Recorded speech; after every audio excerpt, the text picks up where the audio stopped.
एक कविता ने लाखों छात्रों को मोटिवेट कर दिया था और वो कविता बोलने वाले कोई और नहीं हमारे शशि शरण सर थे। जगह यही था, बच्चे यही थे। बस उसका पार्ट 1 जो है आप लोगों ने सुना था कि बन डीएसपी लौटूंगा, बन डीएसपी लौटूंगा। अब वो लड़का जो है कविता सुनने के बाद डीएसपी बन गया है और उसकी कहानी जो है शशि शरण सर फिर कविता के माध्यम से इन्हीं बच्चों के बीच में हम लोगों को सुनाने वाले हैं। सर वो पंक्तियां मैंने कही थी, उसके बाद आज मैं कह रहा हूं कि बाप खींचता रिक्शा मां मांजती थी बर्तन, बाप खींचता रिक्शा मां मांजती थी बर्तन, खुद से आंख मिला ना पाता तोड़ दिया मैंने दर्पण, उस टूटे दर्पण में मुझको मेरी टूटी किस्मत दिखती थी, मैया मेरी सबसे छुपकर हर रात सिसक कर रोती थी। बापू का संघर्ष बड़ा था, जमाने भर से ताना था, बहन आधा पेट थी खाती, भूख नहीं है बहाना था, फटे जेब थे फटे थे कॉलर उनको भी सिलवाना था, बापू को था दर्द बहुत पर रिक्शा खींचने जाना था। कलम के साथ ही रिश्ता था, कलम दिन रात में घिसता था, हाथों में पर गए छाले पर जरा नहीं सिसकता था, नैन में तेरे जो सपना था वो हम सब का अपना था और उसको पूरा करने को मुझको तो आग में तपना था। छत जो घर की टपक रही थी उसको भी तो भरना था, जिस कर्म को जन्मा लाल तूने उस कर्म को पूरा करना था, पर वो से नाता तोड़ दिया, घर से भी मुख मोड़ लिया, पत्थर बहुत थे राहों में गिन गिन कर सबको तोड़ दिया। तो मैया को अब बतलाना है सपना उसका साकार हुआ और देख लाल आज उसका वर्दी में तैयार हुआ। तो मां मैं अब तुमको बतला दूं, तो मां मैं अब तुमको बतला दूं, पहले वाली बात नहीं, वो पहले जैसे दिन नहीं और पहले जैसी रात नहीं। अब बहना को कह देना आधा पेट न खाना है और कह देना पिताजी से अब खर्चा नहीं भिजवाना है, न तुझे मांजना है बर्तन न बाबू खींचेगा रिक्शा, देख सब दुख दूर किया पूरी कर दी हर इच्छा, देख सब दुख दूर किया पूरी कर दी हर इच्छा। कठिन तपस्या थी मगर मेहनत मेरा हथियार था, गुरुओं से लेकर दीक्षा तेरा लाल रन को तैयार था, सब्र का मैया बांध न टूटा मैं गला किस्मत का घोट गया, देख तेरा लाल तुझ तक बन डीएसपी लौट गया। तो इसको बोलते समय और लिखते समय मैंने जाने कितने रातों को मैंने गवाया है हमने जी इसके पार्ट 2 के लिए। और बस उम्मीद यही है कि ये छात्र जो गांव-गांव से निकल के आते हैं, कितने लोग इसमें किसान के बेटे होंगे मैं नहीं जानता, ये ऐसी कमरों में बैठकर पढ़ रहे हैं क्योंकि इनके माँ बाप जो है खेत में इस भरी दोपहरी में बैठकर हल जोत रहे हैं, ये वैसे परिवार के बच्चे हैं। तो इनका दुख दूर करना है, इनको पढ़ना होगा और इनको पढ़ने के लिए अगर किसी चीज की आवश्यकता पड़ेगी तो मैं खड़ा हूं, खड़ा था और खड़ा रहूंगा। बड़ा दुख होता है जब ऐसे ऐसे बच्चे जो है पूरा हिम्मत और हौसला के साथ पढ़ाई करते हैं अपने माँ बाप का सपना साकार करने के लिए, उनके दुख को दूर करने के लिए, उनका इलाज कराने के लिए, और जब इनका पेपर लीक हो जाता है, जब इनको तारीख पे तारीख मिलता है, जब रिजल्ट गलत तरीके से घोषित कर दिया जाता है तब बड़ा दुख होता है। देखिए ये बिहार की विडंबना रही है, बिहार का पौराणिक इतिहास बड़ा समृद्ध रहा है, लेकिन बिहार न जाने किन कारणों से, खासकर बीपीएससी न जाने किन कारणों से बदनाम हो रहा है। ये आयोग की छवि इतनी धूमिल हो गई है कि इसको बचाना मुश्किल सा लग रहा है। पेपर लीक हुआ, क्या हुआ आपने देखा, और मैंने जब देखा उस सेंटर को जाके, आपको याद होगा और मुझे भी याद होगा कि वो घटना क्या थी। तो आयोग को इस पर विचार करना चाहिए। अब ये कौन लोग हैं जो बीपीएससी की परीक्षा देते हैं? ये बड़े बड़े अंबानी अडानी के बेटे नहीं हैं, ये किसी मध्यम वर्गीय परिवार से आते हैं जो सरकारी नौकरियों के पीछे भागते हैं। अगर जिनके पिताजी आज भी 2-4 करोड़ रुपया का 5 करोड़ का संपत्ति रखे हैं, वो अपने बच्चों को अपने नजरों के सामने रखते हैं, बढ़िया सा एसी दुकान खुलवाते हैं और बैठ के धंधा करवाते हैं।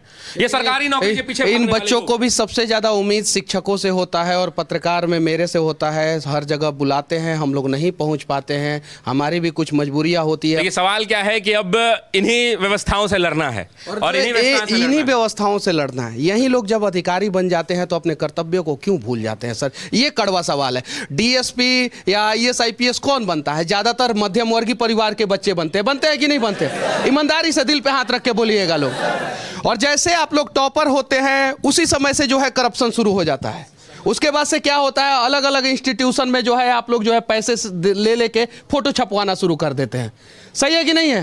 एक एक टॉपर का जो है 100 इंस्टीट्यूट छापता है कि हमारे यहाँ से इकोनॉमी पढ़ा है, ये पढ़ा है, वो कैसे? इन समस्याओं का समाधान कौन करेगा? मैं बता रहा हूं, कौन करेगा? तो आप लोग कसम खा रहे हैं कि आप लोग जिस दिन मतलब कि वर्दी में आएंगे उस दिन वर्दी का सम्मान बचाएंगे, कसम खाते हैं? देखिए सवाल ये है कि बदलाव कहीं ना कहीं से तो होगा, बदलाव कहीं ना कहीं से होगा, और भरोसा है मेरे अपने छात्रों पर कि ये बदलेंगे सिस्टम को, अगर ये सिस्टम में जा रहे हैं तो, और ये जाएंगे और जाके ये बदलेंगे, ये तय है। और एक बात याद रखिएगा, ईमानदार अफसर की एक से एक कहानियां धूमिल होती हैं। कुछ लोग के कारण ये बदनामी तो होती है, लेकिन ऐसे ऐसे ईमानदार अफसर हैं जो झुकते नहीं है, डिकते नहीं है, और उनके ना जाने कितने ट्रांसफर हो जाते हैं, 3 महीना में ट्रांसफर होते हैं। तो वो वैसे लोग हैं जो समझौता नहीं करते हैं, और ये सब जाएंगे तो वैसे परिवारों से ये लोग आते हैं कि कहीं ना कहीं ये जाके समाज के अंतिम वर्ग के लोगों का आंसू पोंछने का काम करेंगे, ऐसा मेरा उम्मीद है इन छात्रों। क्या तो ट्रांसफर के डर से आप लोग नहीं ना डरेंगे? कसम खाते हैं ना? जिस समस्याओं को आप लोग फेस कर रहे हैं, एक बार रियलाइज कर लीजिएगा उन कुर्सी पे बैठने के बाद। जिस प्रकार से आप लोगों के माता पिता आज बीमार होंगे, माँ को साड़ी खरीदने का मन करता होगा कि किसी शादी में जा रही हूँ तो नई साड़ी पहन के जाऊँगी तो ज़्यादा अच्छा रहेगा, लेकिन वो लोग नहीं खरीदते हैं। कभी आप लोगों ने एहसास किया है?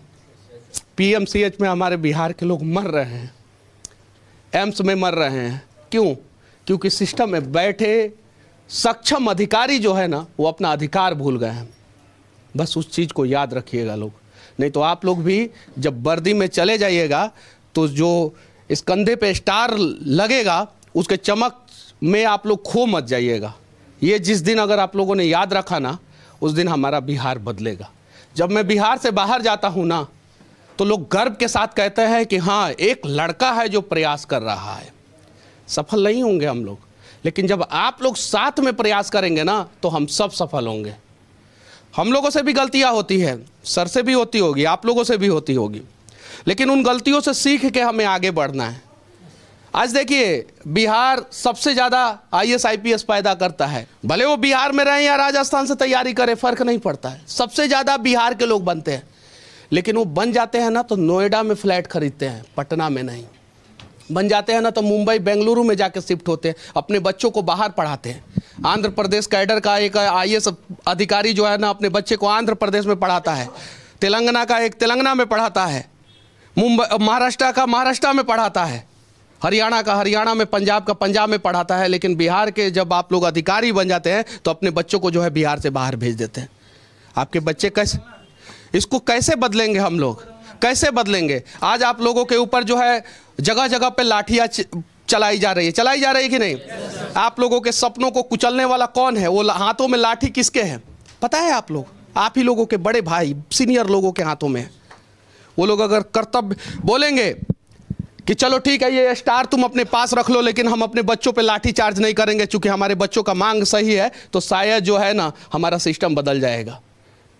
तो आप लोग जब अधिकारी बन जाइएगा तो वादा कीजिए कि आप लोग जो है सिस्टम पॉलिटिकल प्रेशर में नहीं काम करके जो है ना समाज के लिए और देश के लिए काम कीजिएगा, तब ये कविता का मतलब साकार होगा। वरना ये कविता सुन के और ताली बजा के और सैकड़ों लोग रिकॉर्डिंग करके जो है ना कोई फ़ायदा नहीं होगा। आज अगर आप अपने माँ का आंसू पोंछ रहे हैं और दूसरे किसी की माँ का आंसू नहीं पहुँच रहे हैं, तो समझिए कि आप इंसान नहीं हैं। अपने माँ के आंसू के साथ साथ दूसरे किसी के भी माँ के आंसू को पोंछना है।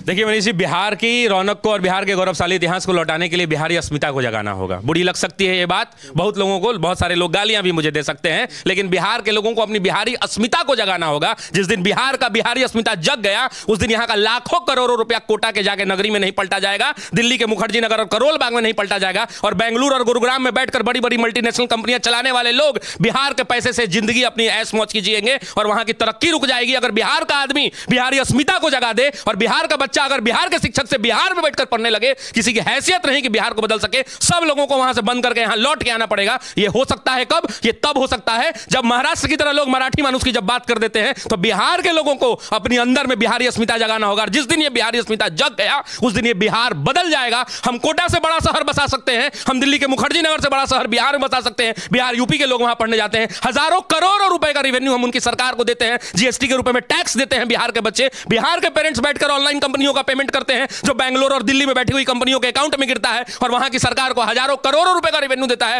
वो रेवेन्यू अगर बिहार में रुक जाए तो बिहार बदल सकता है, और बदलने के लिए बिहार के लोगों को बिहारी अस्मिता जगाना होगा। और बिहार के बच्चों को अगर बिहारी शिक्षक बिहार में रहकर पढ़ाए तो यह बिहार बदल सकता है, इसको कोई नहीं रोक सकता। इस बात को याद रखिएगा। चलिए, तो एक प्रयास किया जाए अपने बिहार को बदलने का, और इस प्रयास में जो है हम लोगों को किसी का टांग खींचना नहीं है। अगर सपोज आप लोगों को मेरा काम पसंद नहीं है तो मेरे पीछे मत पड़िए, आप लोग मेरे से ज़्यादा अच्छा काम कीजिए। सही है कि नहीं है? अगर आपका काम पसंद नहीं है मुझे तो मैं आपके पीछे नहीं पड़ूंगा, मैं आपसे ज़्यादा अच्छा काम करूंगा। और लाखों नहीं करोड़ों माँ इस इंतज़ार में है कि आज नहीं तो कल हमारा बिहार बदलेगा ज़रूर। तो उन करोड़ों माँओं के आंखों का आंसू जो है पोंछने की जिम्मेवारी जो है हम लोगों की है। बस चलिए एक प्रयास किया जाए। बाकी सर, शशि सर की कविता आप लोगों को कैसी लगी और आप लोग भविष्य में क्या करने वाले हैं वो आप लोगों के हाथों में है। बस वीडियो देखने वाले से मैं यही विनती करूंगा कि ये लोग तो तैयार हैं बिहार को बदलने के लिए, क्या 12 करोड़ बिहारी भी तैयार हैं बिहार को बदलने के लिए?